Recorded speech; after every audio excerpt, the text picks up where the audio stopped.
Bonjour, le label BBCA est une première mondiale parce que c'est la première fois qu'on s'intéresse à l'ensemble du cycle de vie du bâtiment, c'est-à-dire pas uniquement son comportement à l'exploitation, mais également la façon dont il est construit et la façon dont on envisage et dont on prévoit sa fin de vie.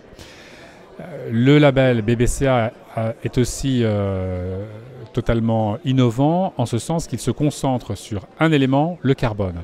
Et ça c'est très important parce que si on veut lutter contre le changement climatique c'est le carbone. Donc il faut regarder quel est le comportement des activités humaines et en l'occurrence du secteur du bâtiment et de la construction vis-à-vis du carbone, comment on émet le carbone, comment on pourrait éviter d'en émettre et comment on pourrait même éventuellement en séquestrer.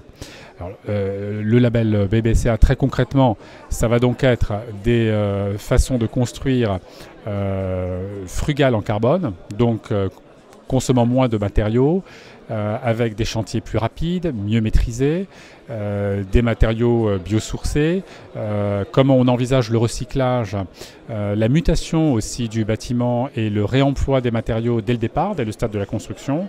C'est conserver évidemment tous les efforts qui ont été faits sur la consommation énergétique pendant la durée de vie du bâtiment, ça c'est très important et ça a déjà été largement fait. Et puis voir comment est-ce qu'on envisage sa fin de vie. Avec deux éléments un peu novateurs, même très novateurs, au sein de toute cette démarche elle-même innovante. Est-ce qu'on peut valoriser la séquestration du carbone par le bâtiment et est-ce qu'on peut valoriser aussi la conception du bâtiment autour de l'ensemble de son cycle de vie.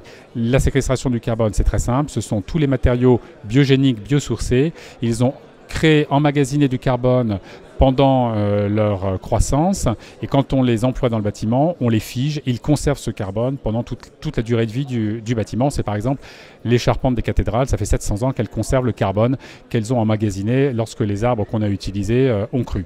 Et le recyclage, c'est pareil, c'est essayer de voir comment est-ce qu'on peut employer des matériaux en seconde vie, troisième vie, etc. à la construction et comment est-ce qu'on peut envisager de faciliter leur réemploi à la fin de vie du bâtiment.